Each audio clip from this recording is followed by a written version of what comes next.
Hey guys, this is Unique. So just like I predicted, the Diretide event came to Dota and I'm very excited to make this video because with the arrival of Diretide, a bunch of lore related secrets and easter eggs were revealed. And that's what I'm going to talk about in this video. These secrets further prove the theories and the predictions I made in my previous videos. So if you guys haven't watched them yet, I highly recommend you guys to check them out first before watching this video.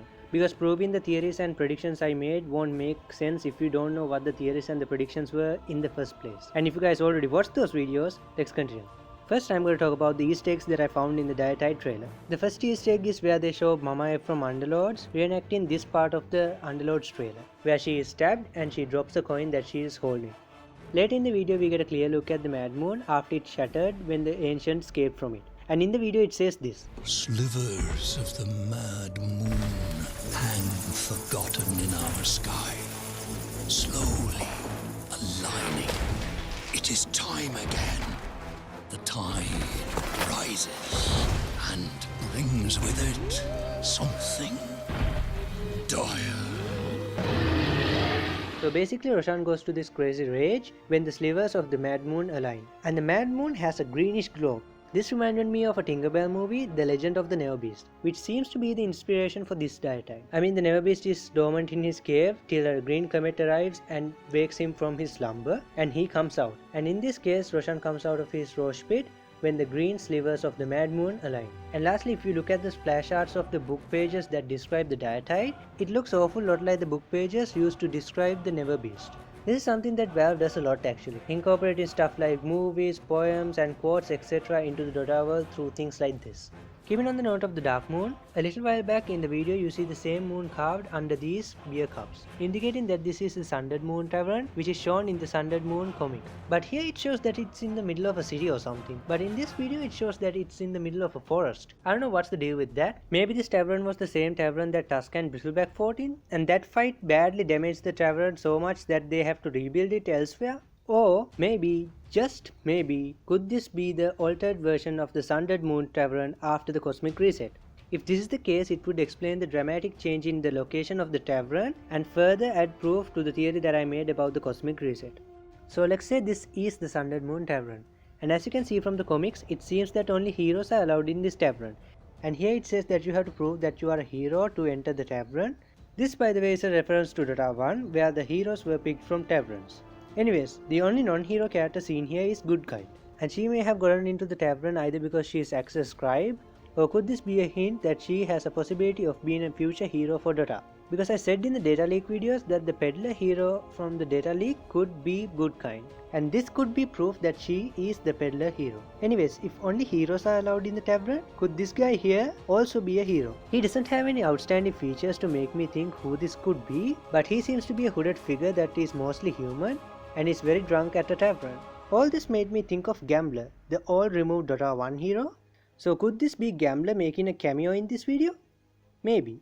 Anyways, those were the easter eggs that I spotted in the Diretide trailer. So with the Diretide trailer out of the way, let's talk about the other stuff that the Diretide revealed to us. The trailer really didn't reveal much about the lore, but the Diretide rewards gave away a lot of lore, mainly the immortal items. These immortal items just expand upon the existing lore of their respective heroes, so it's not that interesting or relevant to this video. So I'm not going to talk about these immortal items. The first immortal item I'm going to talk about is Snapfire's Immortal. Snapfire's Immortal gives us some insight about her past, where she seems to have been some kind of a highwayman, actually a highway woman, called the Terror of 27. And her legends are still talked about as campfire stories in the Outlands to this day. This might be what she did when she ran away to the Outlands, which she kinda regrets because by the time she comes back her siblings were dead. This regret is shown in this voice line. My sister passed while I was away. Time will get away from you if you're not careful. Then we have the Slug's Immortal. This Immortal states that after the Silkbreak event in the Dark Reef isn't fully repaired yet. And this allowed Slug to steal some of the relics from the stashes hidden in Dark Reef. This theme of stealing or retrieving relics from hidden places occurs in almost all of his Immortals. And I think I know why this keeps recurring in his lore. And that is because the lore of Slug in Dota 1 says that he's a creature from the deeps that comes to the surface in search of a mysterious relic. So basically it's like a shout out or like a small link that they try to make between the Dota 1 Slug and the Dota 2 Slug. Then we have Sniper's Immortal set. The moment I saw this Immortal set, this reminded me of the Dark Terminator, who was a removed hero from Dota 1. He has a spacesuit with an astronaut-like helmet just like the Dark Terminator and has a plasma gun. This matches perfectly with the Dark Terminator's lore, where he is said to be a futuristic hero from another dimension. So with the existence of this Immortal set, does it mean that the Dark Terminator won't have a chance of coming back to Dota as a new hero after being balanced?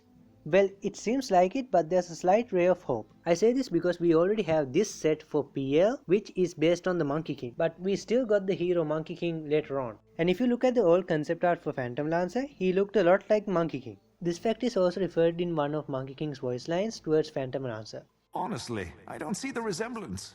So I think there's a slight chance that we might get Dark Terminator as a possible new hero sometime in the future. Then we have Mars' Immortal. This Immortal confused me lore-wise. I mean, this is Medusa's head, and Medusa is alive in-game as a hero. But then I remembered that Medusa had two sisters. So could this be one of her sisters' heads on this shield? So I looked into who her sisters are in Greek mythology. They are Steno and Euryale, and their description varies from version to version. In one version, they were born with all those snakes for hair and the overall Gorgon-like look. But in other versions, they were just beautiful women who were cursed into the Gorgon look. Dota seems to have adopted the latter version and modified it a lot, because it says here that all three of them were beautiful and one day her sisters were abducted. But Medusa wasn't taken because both her sisters were immortal while she was mortal. So this means whoever these assailants were, they were after their immortality. Anyways, after this happens, Medusa asks for power in exchange for her beauty from a goddess to rescue her sisters, and that's how she became the Medusa we know today. So basically, unlike the origin story in Greek, she kinda cursed herself, so this means her lore is a highly modified version of her original myth. Anyways, back to Mars' shield. He's known to like stuff that looks like other people's weapons. I say this because his immortal spear is said to be made to resemble Zeus's lightning bolt. So maybe this shield was crafted to resemble Perseus' shield by killing one of Medusa's sisters? But this leaves us with one problem. If it's based on Perseus' shield, Medusa must be killed, right? But Medusa is alive in-game. So this is my take on this problem. There are multiple ways that this could be canon.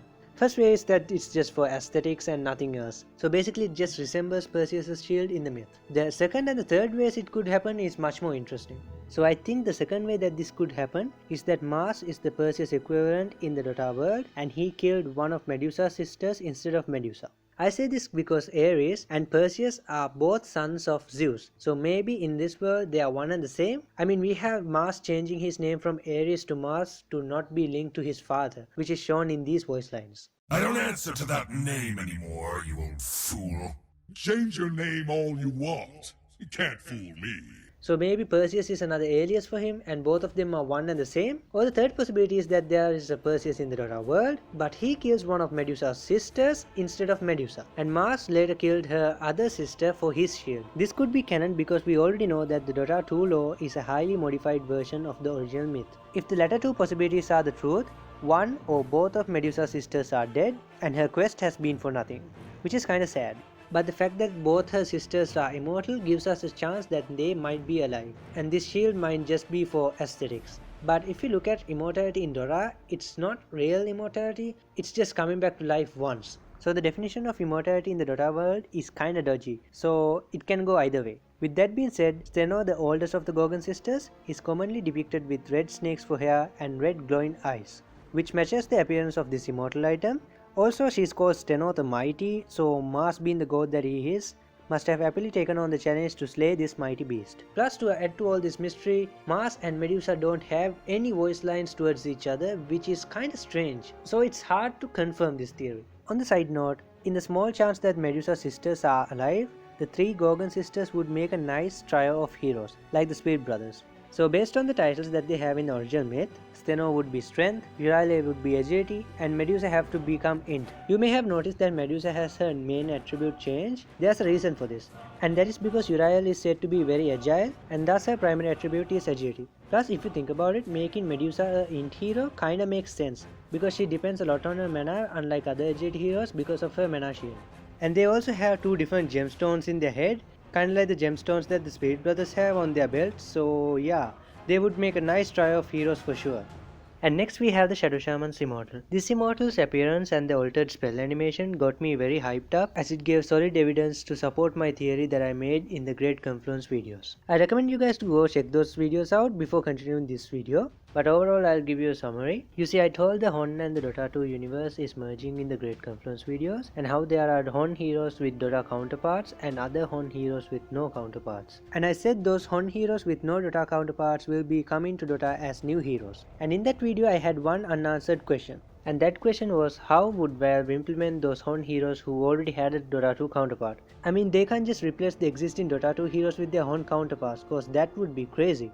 But this Immortal answers that question. If you look at Shadow Shaman's Immortal, it makes him look a lot like his Hon counterpart, the Polywog Priest. And if you look at the altered spell animation of Shackle from this Immortal, it's exactly the same as the Shackle spell that the Polywog Priest has. If you guys still aren't convinced, let's look at Shadow Shaman's other Immortal items. He has two other Immortal items, and the most recent one changes the Ether Shock color into green, which is also the color of the Ether Shock spell that the Polywog Priest has. This Immortal was released a long while back, and it changed the hex animation from being a chicken to a sheep. But if you look at the two newer Immortals, they both have a reptilian theme, and they make this old Immortal look out of place, which is not what Immortals usually do. They are usually part of a matching set, which makes me think that these two new Immortals are catered to make Shadow Shaman look more like his Hon counterpart. So as you can see, I think the approach that Valve is taking to implement those Hon heroes with Dota counterparts into the game is by making Immortal items of those existing Dota heroes to look like their Hon counterparts. And there are other examples of this.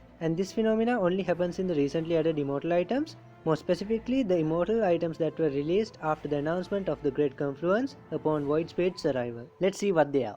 Luna's Immortal weapon looks a lot like her Hon counterpart, Moon Queen's weapon. Puck's Hon counterpart is Bubbles, who is a turtle-like hero, and this Immortal Puck makes her seem like she has a turtle shell. And this Immortal modifies her Dream Coil spell to become a lotus that latches onto enemies, which is very similar to the Bubbles version of Dream Coil, which is Kelp Field, which summons seaweeds to do the same. Another instance of this happening is with Treant Protector's Immortals, that makes him look like his Hon counterpart, the Keeper of the Groove. Keeper of the Groove have got some reworks, and he has this animate forest ability, which is similar to the Nature's Prophet's Nature's Call, making his abilities less like Treant Protectors. However, this altered animation of living armor from his Immortal may be the way they are trying to convey this, because it spawns a bunch of Treant-like beings that dance around the target, which in my opinion is really unnecessary for a living armor ability. But it makes much more sense if you think its purpose is to make Treant Protector to look more like his Hon counterpart. I'm sure there's more examples like this. So all in all, it seems like my theories and predictions are starting to make more and more sense with all this proof popping up.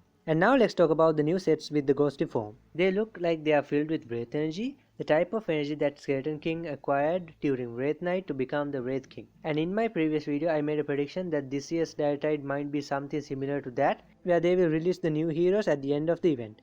I thought this would be the case for the new hero release, but it doesn't seem like it, as they announced that the hero release would occur around the end of November, while Diretide ends on December 22nd. So I don't think the new hero will be released as the Diretide ends, unless they become late in releasing the hero, and in that case they might release the hero when the Diretide ends. I predict this hero would be released as soon as November 20th, or as late as December 31st, because they will also release another hero early next year, so I don't think they will take too long to release this new hero. So who will this new hero be? There are 4 heroes that could be the new hero, and they are Puppet Master, Valkyrie, Aghanim, and Vampire. Puppet Master because he is the most prominent hero from the Data League, and his theme matches the Diretide season well. The same reason goes for Vampire, but he didn't seem polished enough to be a hero that can be released really soon. The other possibility is Valkyrie, because she is the second prominent hero from the league. She, unlike the Puppet Master and the Vampire, doesn't seem to match the theme of Diretide that much, so she might not be the hero that is released in this November, although she has a really high chance of being the hero that is said to be released early next year.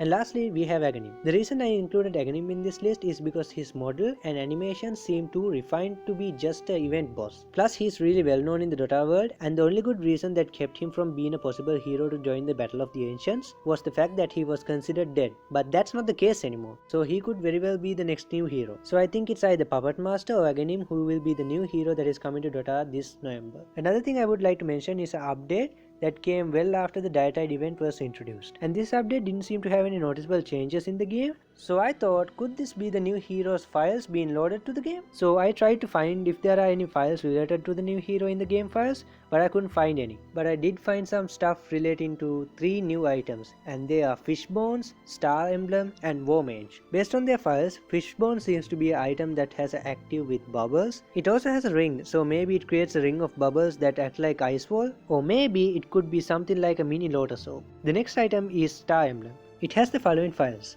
Friend Shield, Broken Shield, Orbit Friend, Orbit Trail and Sun Rays Enemy. So based on the name, it seems like an item with an active shield that can be cast on allies and probably self. So I think this item will probably have active similar to Aphotic Shield, Iron Shell plus Spirits. And if you look at its name and the fact that it has an active buff that can be cast on allies, makes me think that it might be another upgrade for the Medallion of Courage like Solar Crest. And lastly we have War Mage, which to be honest sounds a lot like a hero name than an item name. But anyways, based on its files, it seems like it's an item that can be cast on enemy heroes and non-hero targets. And it probably yields different results when cast on these different types of targets. It also mentions about mana, so this is my take on this item. It seems to be a mixture of Lich's remove spell, sacrifice and Nyx's mana burn. When you cast it on heroes, it steals their mana, and when you cast it on creeps, you insta-kill them and get mana based on their health. Come to think of it, this item would be a possible replacement for the diffuser blade recipe and will probably build into diffuser, making the diffuser active not only slow enemies but also steal their mana.